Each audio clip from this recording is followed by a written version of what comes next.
Hola amigos y amigas, bienvenidos al canal. En esta ocasión veremos la teoría del delito, abordando temas tan importantes como son el concepto del delito, elementos del hecho punible, la estructura del delito, entre otros. Y por supuesto, suscríbete al canal. Por supuesto, debemos iniciar por la definición de teoría del delito. La teoría del delito o teoría de la imputación penal se encarga de definir las características generales que debe tener una conducta para ser imputada como hecho punible. La teoría del delito nace de la ley y se desarrolla como un sistema de conceptos a través de un proceso de abstracción científica. Tiene una finalidad práctica, esto es, coadyuva a fomentar resoluciones en sede judicial. Su función más importante es la garantista, puesto que permita finalmente aplicar la pena. Tradicionalmente se define delito como la acción y omisión penada por ley. También se dice que son las acciones u omisiones dolosas o culposas penadas por ley. La acción activa o pasiva es la base de la conducta punible. La dogmática penal nos plantea que el delito es una conducta típica, antijurídica y culpable. Mierpuig, recogiendo las ideas de von List y Belling, sostiene que el delito es el comportamiento humano típicamente antijurídico y culpable, añadiéndose a menudo la exigencia que sea punible. Ya decíamos que el delito es una conducta típica, antijurídica y culpable. Solo una acción u omisión puede ser típica, solo una acción u omisión típica puede ser antijurídica, y solo una acción u omisión antijurídica puede ser culpable. Son delitos si faltan las acciones u omisiones dolosas o culposas penadas por la ley. En cuanto a los elementos del hecho punible veremos 12 principios. En cuanto a la conducta, los hechos punibles no pueden ser otra cosa que conductas humanas. Por su parte, la tipicidad se relaciona con que el delito solo puede ser una conducta que se corresponde con un tipo penal claramente formulado en la ley. La antijuricidad significa contradicción con el derecho y el ordenamiento jurídico, es decir, que va en contra de la ley. La culpabilidad es la conducta que se debe reprochar jurídicamente al sujeto por no haber hecho lo que debía hacer, cuando sabía que estaba haciendo algo distinto de lo obligado por el mandato o lo prohibido por él. Las condiciones dentro de las que actuó u omitió son consideradas por el derecho suficientes para permitirle optar entre cumplir el mandato o violarlo. La norma rectora son aquellas que llevan los principios generales y los llevan a normas positivas o le dan desarrollo legal o jurisprudencial. No crea el principio, sino que lo individualiza. El principio rector es el contenido informador, que por su propia naturaleza constitucional impone límites al poder punitivo del Estado. El principio de legalidad es el principal límite de la violencia punitiva. Se precisa, clarifica y fortalece a través del tipo penal.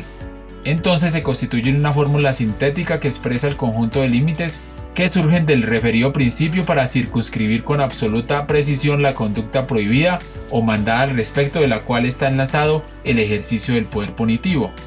En el principio de irretroactividad se excluye la posibilidad de aplicación retroactiva de la ley penal, salvo que fuera más favorable para el imputado.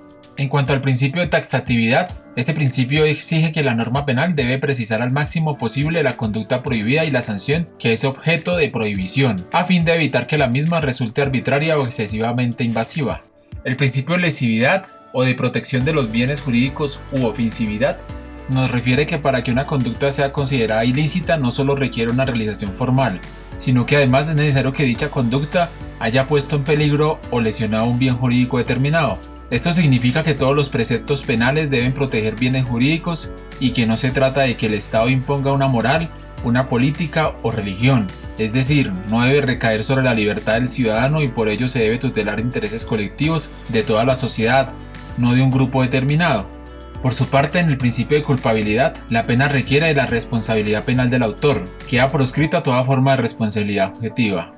En cuanto al principio de cosa juzgada, este principio implica que a una persona no se le puede sancionar dos veces por un mismo hecho. Es decir, una vez cumplida la pena establecida por la norma, la potestad punitiva o acción penal termina. Es el mismo principio que conocemos como non bis in idem. Y por último, el principio del juez natural. Este principio refiere que todo ciudadano tiene derecho a ser juzgado por un juez previamente determinado por ley y conforme a la ley. En cuanto a la estructura del delito, la tipicidad, antijuricidad y culpabilidad son los tres elementos que convierten una acción en delito. Estos niveles están en una relación lógica necesaria, ordenados sistemáticamente y constituyen la estructura del delito. Cuando una conducta es típica y antijurídica, estamos frente al injusto, pero el injusto no es suficiente para imputar delito, se requiere el test de culpabilidad. La tipicidad es la verificación de si la conducta coincide con lo descrito en la ley, o sea el tipo penal. Es una función que se le denomina tipicidad. La imputación objetiva permite identificar los aspectos de imputación a la conducta y al resultado. La imputación subjetiva se refiere a la verificación de los aspectos subjetivos del tipo. En cuanto a antijuridicidad, una conducta típica será antijurídica cuando no concurra ninguna causa de justificación. Si concurre una causa de justificación, la conducta no es antijurídica. Las causas de justificación son disposiciones permisivas especiales que operan sobre cualquier forma básica de hecho punible. La antijuridicidad implica una constatación negativa de la misma. En cuanto a lo que respecta a culpabilidad, se realiza un análisis del individuo a fin de determinar si puede o debe responder penalmente por su accionar. La imputabilidad se realiza cuando no tenga ninguna anomalía psíquica grave de alteración de la conciencia o de la percepción, claramente avalado por un juez. Y la conciencia de antijuridicidad permite conocer el carácter antijurídico de su conducta y la exigibilidad de otra conducta, es decir, que no se le pueda exigir otra conducta. En cuanto a la acción o conducta humana, este concepto es jurídico o normativo, pues el derecho penal lo obtiene a través de un procedimiento constructivo donde se realiza una abstracción de lo que existe en la realidad. La valoración de este elemento puede variar según los criterios de las diferentes legislaciones. Sin embargo, lo decisivo es que debe contar con los requisitos establecidos en la moderna teoría de la imputación del delito. Al referirnos a ausencia de acción, no hablamos simplemente sobre el que no se haya producido ningún hecho o acción, sino también de los casos en los cuales, habiéndose producido un hecho que pudiera considerarse delictivo, la acción no es considerada como delito. Eso puede ocurrir en los casos donde hay falta de voluntad consciente, estados de inconsciencia y o estados patológicos.